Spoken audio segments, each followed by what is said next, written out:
Children are not small adults. Children are children. And as a coach, it is important that you take into account and adapt training, planning, and your approach from the child's perspective. Your values show through the leadership you have in meeting with your players. As a coach, you have an important task to contribute to a good developing environment that stimulates the players' learning. To create this safe place, you adapt to the players' basic needs, their learning and development processes, and take into account other external factors that may affect the players, like their situation at home, in school, or their health status. Conscious values-based leadership allows you to act with the insight that your behaviors affect players' development and learning. So basically, your players are people who have basic needs, as everyone does.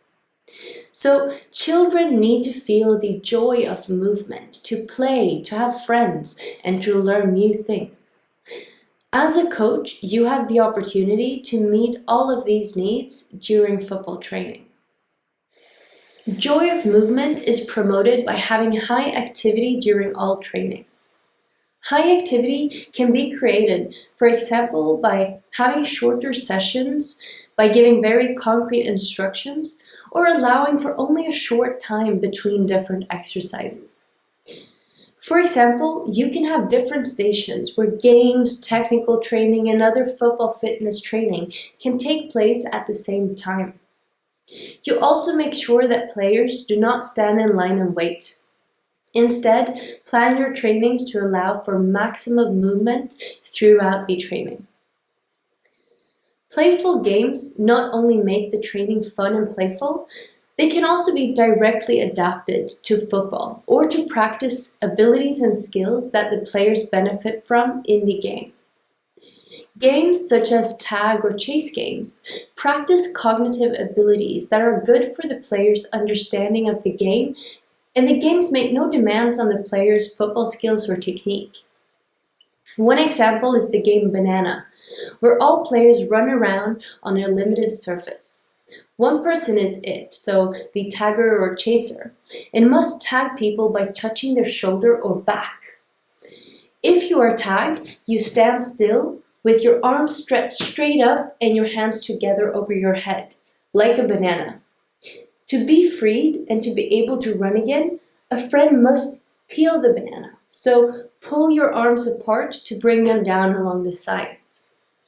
So through this game, your players naturally practice their abilities. So they need to pay attention. Where is the chaser? Is there any person to liberate without colliding with other participants? They also practice room perception. Where is there free space to run on? They practice collaboration and communication. Is there anyone to liberate? Or can I run in this direction and deflect the chaser so that my teammate can liberate someone else?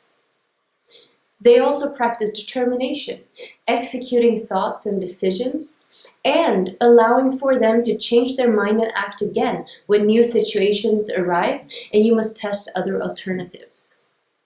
So what might seem like a silly game can actually really boost and benefit your players' football playing skills and understanding of the game. It is important to build friendship within the football team.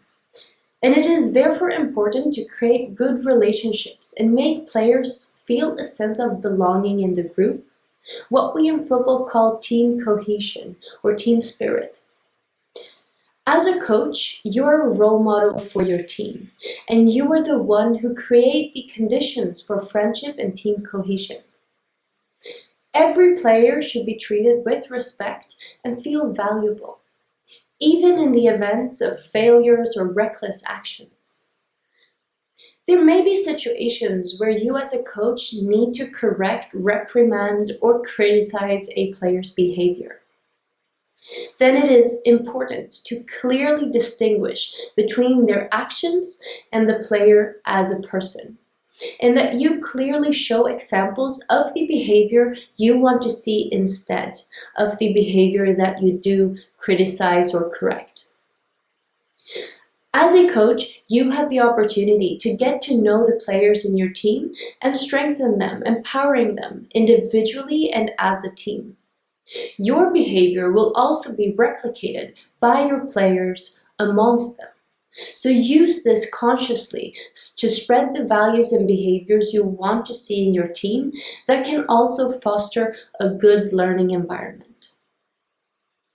Children and young people constantly want to learn new things. You as a coach could therefore be happy to give feedback and advice. But then let the players discover their own solutions. So avoid talking about exactly how the players should solve problems or act in new situations that arise.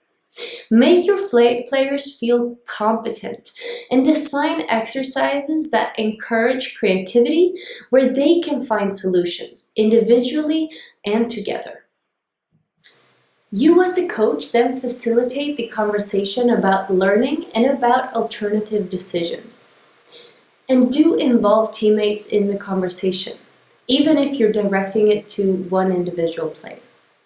An example of this could be practicing finishing and scoring in the attacking game. The players are divided into two teams. They can play, for example, 3 versus 2. One team always start with the ball, and then you can change this after a while. Both teams each have a goal to defend and each a goal to score in, so just as in regular football. But with the advantage that those who start with the ball are one more. So those are 3 and the other team is 2. So when the ball goes over the line or in goal, a new game is started with new players. So all the players change. Those who do not play watch and talk about what they will do the next time it's their turn. So the goalkeeper starts the game by passing the ball, and the task of the players is to score goals. You as a coach observe how the different players solve the task and how the different constellations of players, since they change all the time, how they solve the task. So what challenges do they face? How do they solve it? Can you see different solutions? And then talk to the players and ask how they think, how they plan to do it, how it worked out, and what strategies were most successful. And try to identify also those that did not work. So base your attitude as a coach on that you should contribute to the players learning the game of football by being challenged and practiced in different situations to repeat similar situations and practice them many times. Repetition with variation, rather than that you should teach them to play football in a specific way. You as a coach are more of like a designer. You create opportunities for the players to practice the game of football.